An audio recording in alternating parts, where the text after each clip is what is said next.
요엘세바에서 배우는 결정의 원리라는 제목으로 함께 좀 말씀을 나누도록 하겠습니다. 우리 성도님들께서는 만약에 이사를 해야 된다라고 그런 상황이 생기게 되었을 때 무엇을 가장 중요한 조건으로 놓고 생각을 하시게 됩니까? 내가 만약 이사를 가게 된다. 어떤 분들은 돈에 맞춰서 이사를 가시는 분들도 계시고요. 어떤 분들은 내가 이사할 곳에 여러 가지 입지 조건들, 인프라 이런 교통 상황들, 자녀가 있으면은 교육 환경은 어떤가, 아마 이런 것들을 굉장히 중요한 조건들로 생각하고 그곳으로 가기를 선택하거나 결정하시게 될 겁니다. 이사만 말씀을 드리는 건 아니죠. 우리가 직장을 선택하거나 혹은 배우자를 선택하거나 아니면은 우리들의 인생에 중대한 어떠한 선택과 결정의 순간 우리는 무엇인가 중요한 것을 가치로 세워두고 그것을 기준의 어떠한 선택의 조건으로 세워놓고 어떤 일들을 결정하게 되어 있습니다. 오늘 본문에 들어가기 앞서서 이 선택 혹은 결정에 관련된 또 다른 말씀 하나 우리가 살펴보기를 원합니다. 야고보서 4장 13절 말씀인데요. 화면에 나오는데 같이 한번 읽어보실까요? 시작. 자, 이제 너희가 말하기를 오늘이나 내일 우리가 어떤 도시에 가서 한 해 동안 거기에 머물며 사고 팔고 하여 이득을 얻으리라 하거니와. 아멘. 이 말씀 보게 되면 한 상인이 말하기를 내가 어느 도시에 갈 것이다. 그리고 그 도시에서 1년 동안 장사해서 내가 이득을 보기 위한 사전 준비를 철저히 다 세웠다라는 그런 말들을 남기게 됩니다. 마땅히 땀 흘려 노력한 만큼의 대가를 얻는 건 참 귀한 모습이고요. 그것을 저는 잘못됐다라고 절대로 그렇게 생각하지 않습니다. 게다가 이 13절 말씀을 잘 보게 되면 이 사람이 얼마나 치밀하게 조사를 했는지 반드시 내가 이 일을 통해서 이득을 얻는다라는 확신까지도 이 사람은 가지고 있습니다. 우리가 뭔가를 준비하려면 이 정도의 치밀함과 정성은 필요한 것 같은데 문제는 그 다음에 이어지는 14절의 말씀입니다. 14절의 말씀 보게 되면 이 계획을 세운 사람을 향한 꾸짖는 말이 나오게 된다는 것이죠.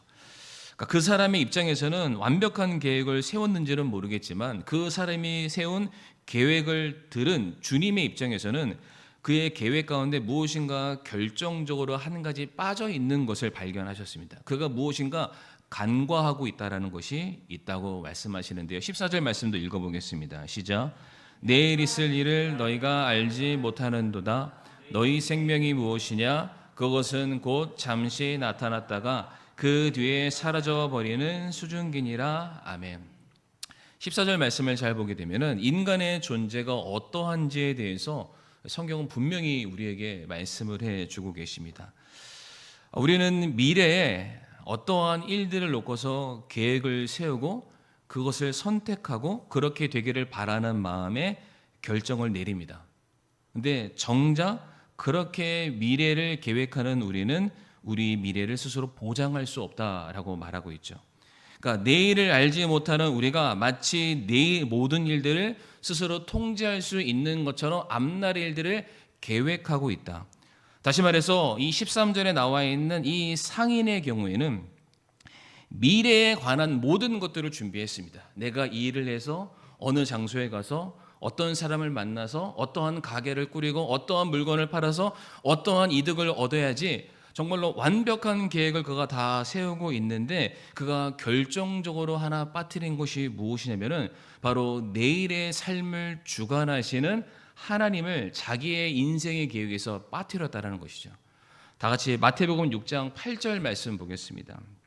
마태복음 6장 8절 말씀 보게 되면 제가 읽겠습니다. 그러므로 너희는 그들과 같이 되지 말라라고 말씀하시는데 이제 전후 문맥을 살펴보게 되면은 여기서 말하는 그들은 이방인을 말합니다. 자기 인생의 삶을 스스로 꾸려가는 이방인들, 나는 누구도 의지할 필요 없어. 내 인생의 주인은 나야. 그러니까 나는 내 삶을 위해서, 내 미래의 핑크빛 희망을 위해서 나는 이렇게 살아갈 거야. 이런 장사를 할 거야. 이런 사람을 만날 거야. 이런 곳으로 이사 갈 거야. 라고 스스로 자기의 삶을 꾸려가는 그들과 같이 되지 말라라고 말씀하세요.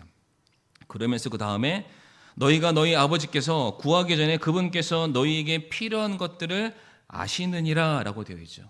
그러니까 하나님은 우리의 모든 것들을 이미 아시는 분이시다라고 말씀하고 계세요. 그러니까 미리 아신다라는 것은 무엇을 말할까요? 우리의 앞날의 일들을 이미 조성하시고 계획하시는 분이심을 말씀하고 계시죠. 그러니까 우리의 미래일, 내일의 일에 대해서 그것을 통제할 수 있는 분이 우리의 하나님이시다라고 말씀하고 계세요. 그러니까 우리가 그 하나님을 빼놓고 우리들의 미래의 일들을 절대로 계획해서는 안 된다. 이것이 성경이 우리에게 주는 가르침이기도 합니다. 다시 말해서 이 야고보서 4장 13절 말씀에서 상인의 문제는 무엇이었냐면은 그의 계획의 치밀성이 떨어진 것이 문제가 아니라 그의 계획 가운데에 미래의 일을 도맡아서 책임져 주실 하나님의 자리가 빠져 있다라는 것이죠. 그러니까 하나님을 배제한 상태에서 우리 앞날의 모든 일들은 내가 아무리 계획을 완벽하게 세워 놓더라도 그 일들은 모든 것들이 다 무산이 될 수 있습니다. 이제 오늘 본문으로 다시 돌아오게 되면은 창세기 46장의 상황은 어떠한 말씀이냐면 드디어 이 야곱이 아들 요셉을 만나기 직전의 상황이 되겠습니다. 야곱이 이제 아들들을 보냈는데 그 아들들이 잃어버렸던 자기의 동생 요셉의 생존 소식을 알게 되고 아버지한테 그 소식을 전하게 되죠. 아마 우리 성도님들 전후 상황을 잘 아실 테니까 요셉이 아버지를 모셔와라라고 이제 부탁을 하게 됩니다. 계산을 해보니까 야곱이 요셉을 이제 멀리 떠나보낸 지 약 한 22년 정도 되는 시간이 이제 훌쩍 지난 상황입니다. 얼마나 이 야곱이 요셉을 보고 싶었을까?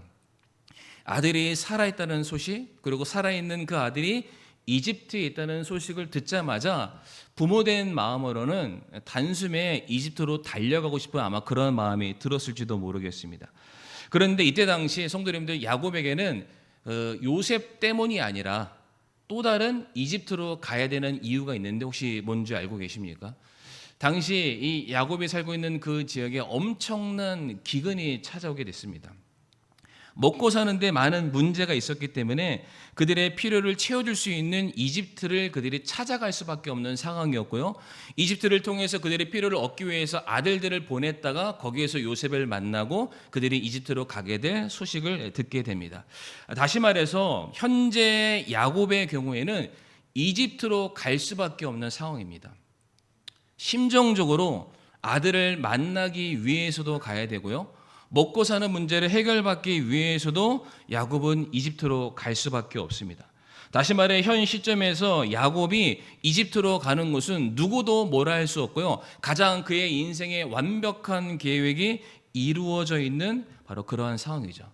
특별히 성도님들 여기서 야곱을 누가 불렀습니까? 요셉이 불렀죠. 요셉이 누군지는 아시죠? 이집트의 총리입니다. 그러니까 어떻게 부르냐면은 몸만 와. 아무것도 준비할 필요 없어. 내가 다 준비해 놨으니까 그냥 몸만 와. 이런 상황인 거죠.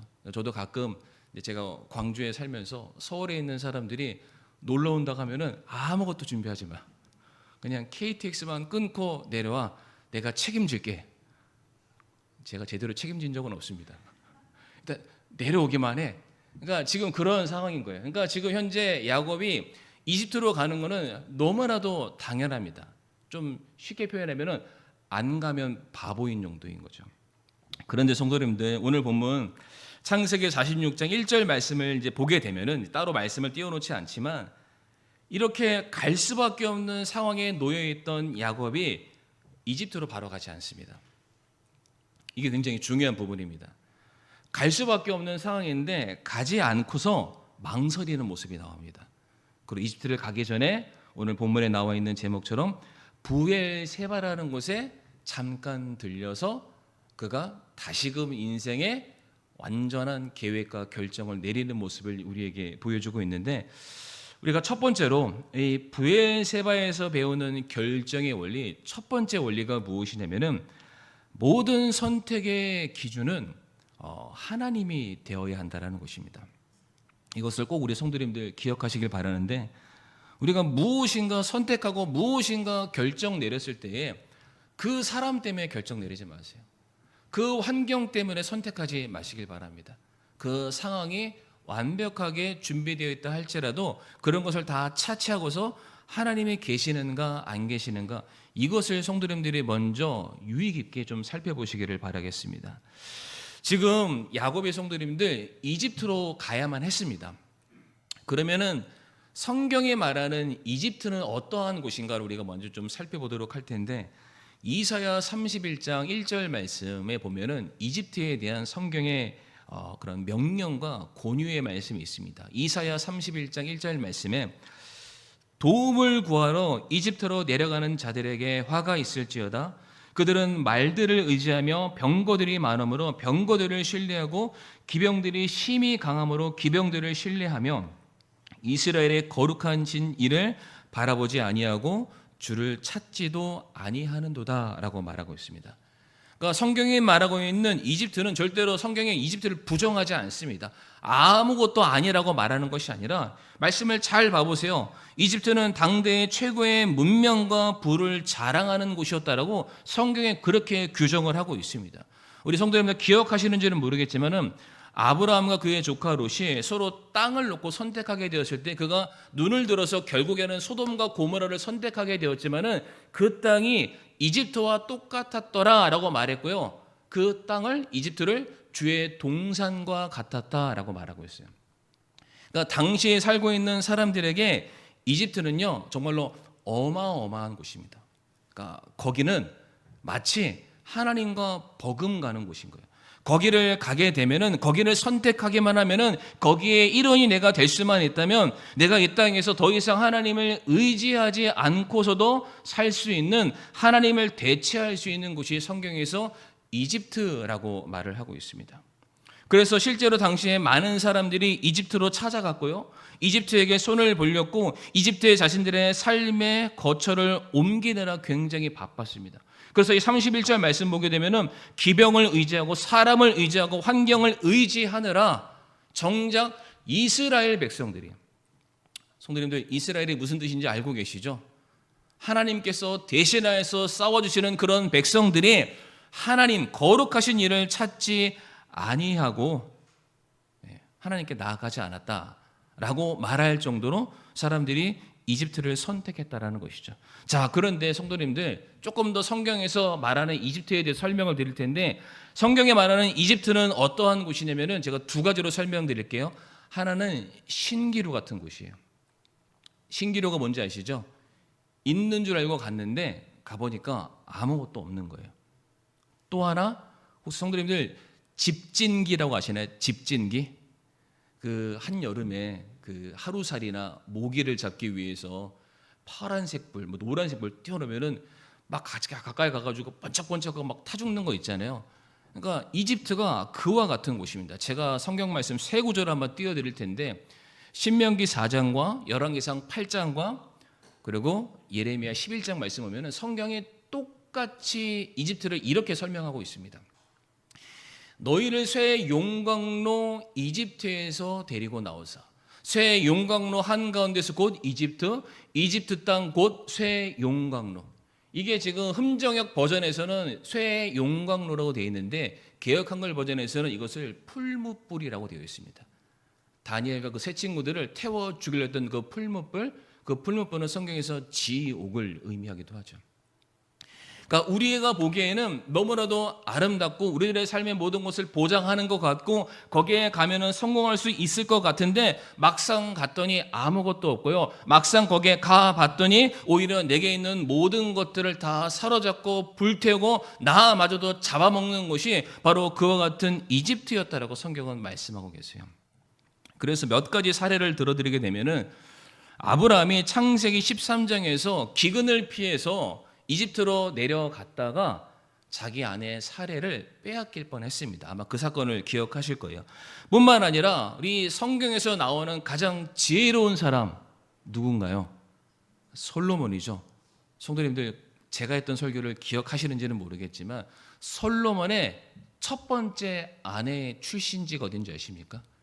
이 정도면 답을 하셔야죠. 제가 계속 어디를 얘기하고 있죠? 이집트. 첫 번째 아내가 이집트 여자였어요. 그 한 여인을 자기의 아내로 품음으로 말미암아 그 이후에 파생됐던 숫자가 무려 1000명이라는.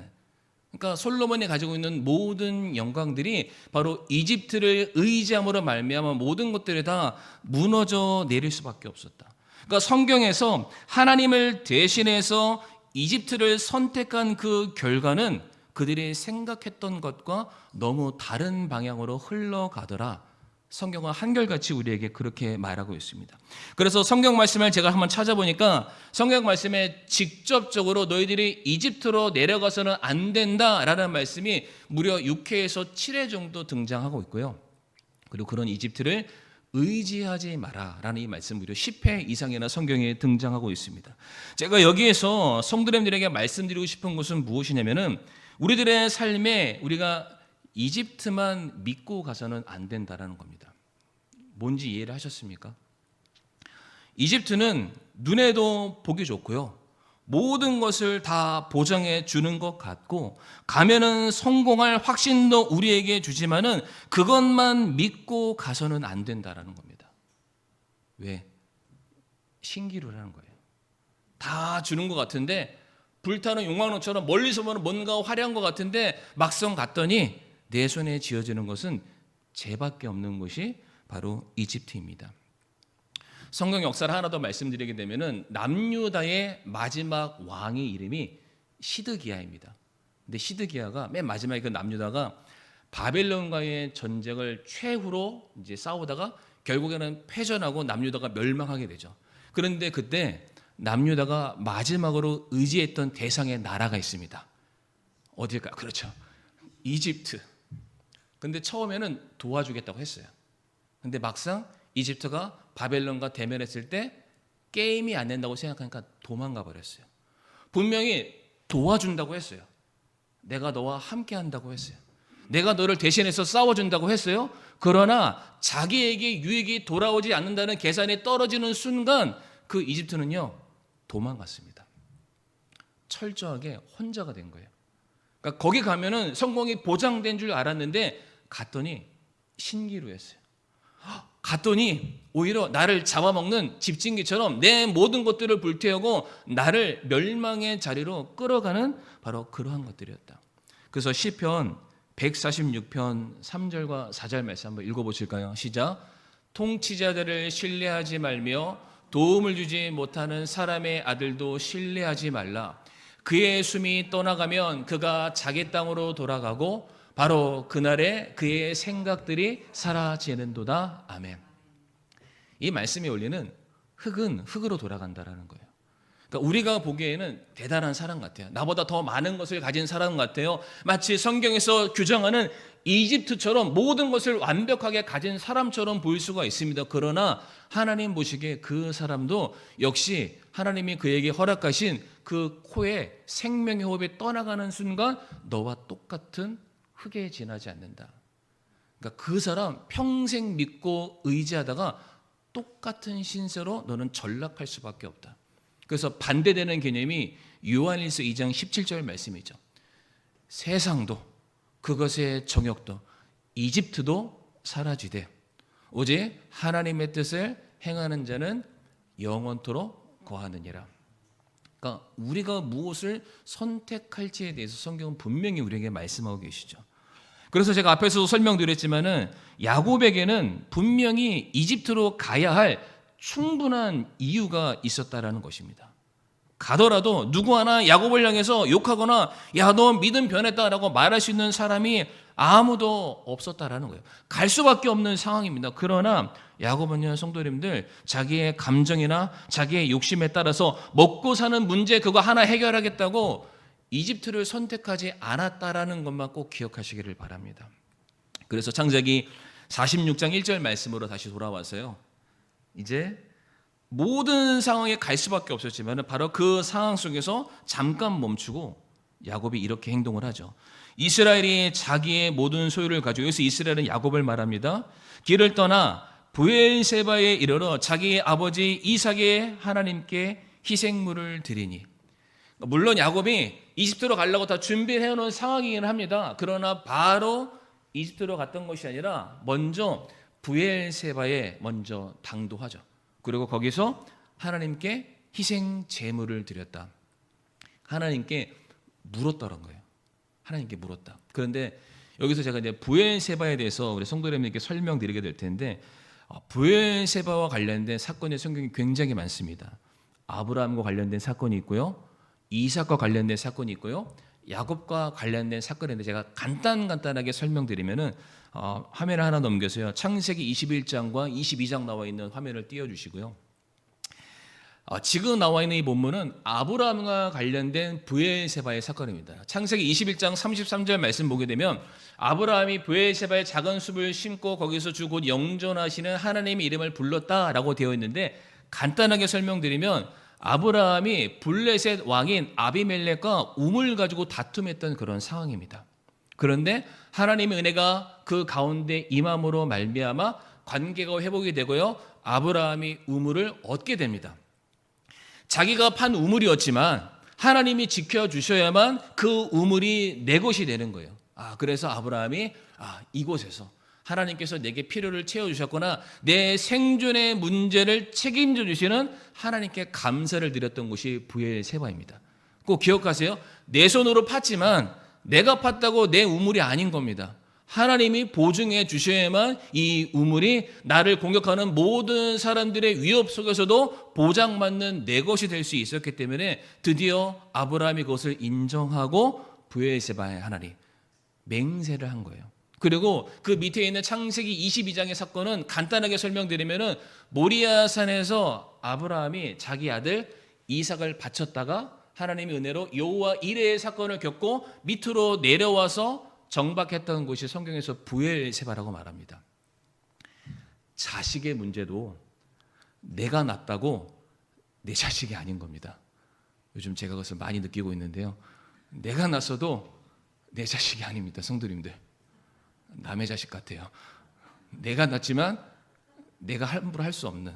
그런데 아브라함이 그 모리아 산의 사건을 통해서 자녀의 문제도 하나님이 책임져 주시는구나. 그걸 알 거예요.